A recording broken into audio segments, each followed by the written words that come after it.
Donc, bonjour tout le monde, j'espère que vous allez bien. Donc, aujourd'hui, en fait, je me présente, Ariane Charbonneau. Je suis agronome au groupe ProConseil comme conseillère en agro-environnement en grande culture. Donc, tout d'abord, pour ce traitement de semences, c'est bon de mentionner qu'actuellement au Québec, c'est utilisé de façon très systématique. Donc, dans tous les champs, c'est beaucoup utilisé. Puis, en fait, ces insecticides-là présents sur les semences visent à cibler les ravageurs de semis, qui sont en fait les vers feuilles de fer et les vers blancs. Pour les vers feuilles de fer, en fait, ils vont s'attaquer principalement au maïs, que ce soit le maïs grain, fourragé ou sucré, également aux céréales. Puis, selon la fiche technique là, du RAP, qui est le réseau d'avertissement phytosanitaire, les vers blancs, eux, s'attaquent à diverses espèces de grande culture. Par contre, aujourd'hui, on va plus se concentrer sur les vers feuilles de fer là, pour le webinaire. Tout d'abord, c'est bon de dire que dans l'étude qui a été réalisée entre 2011 et 2016, il y avait environ 4 des 800 sites dépistés au printemps qui dépassaient le seuil d'intervention économique de 3 vers feuilles de fer par piège par semaine. Selon la chercheuse Geneviève Labrie, c'est pas à cause que le seuil est dépassé que nécessairement le rendement va diminuer.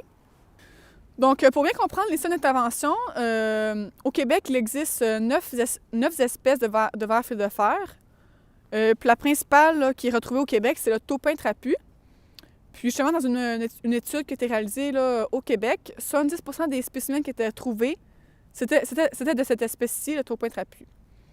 Donc, pour ce qui est des 8 autres espèces qu'on peut retrouver, leur seuil d'intervention est de 1 vers feuille de fer par piège par semaine. Puis dans le fond, pour ce qui est du dépistage, on va en parler un peu plus tard. Puis en fait, en général, les vers feuilles de fer, le taupin trapu, en général, ils ont 3 paires de pattes, sont environ d'une longueur entre 10 et 20 mm, puis sont d'une couleur jaune, orangée, qui peut tirer un petit peu sur le brun. Donc c'est assez variable comme couleur, mais en général, là, dès qu'on en voit quelques-uns, après, on vient habituer là, à les repérer facilement. En fait, les vers feuilles de fer, comment ils fonctionnent? Ils vont souvent remonter à la surface pour... justement, pour respirer un peu du CO2, en fond, sont attirés par le CO2 lors de la germination et lors de la croissance des plantules. Donc, c'est pourquoi ils vont monter à la surface. Puis en fait, les vers, ils vont faire des trous dans les grains, puis les vider. Puis également, ils vont aussi s'attaquer au collet des plantules. Puis aussi, ils peuvent aussi un petit peu là, déranger les jeunes racines. Puis en fait, il y a plusieurs facteurs qui peuvent affecter la présence des vers feuilles de fer. Tout d'abord, le type de sol, c'est important là, à mentionner. En fait, les sols de type plus léger vont attirer une plus grande population de vers feuilles de fer. Aussi, c'est sûr qu'un sol qui a un historique d'infestation important dans les années précédentes, il risque d'avoir une population assez importante dans les années qui suivent. Donc, c'est sûr que c'est important de suivre les champs là, qui sont à fort risque. Également, les vers feuilles de fer s'alimentent de matières organiques qui sont fraîches ou en composition. Donc, tout ce qui est les sols avec un haut taux de matière organique, en haut de 10 là, c'est sûr qu'il y a des risques qui sont plus importants d'en retrouver.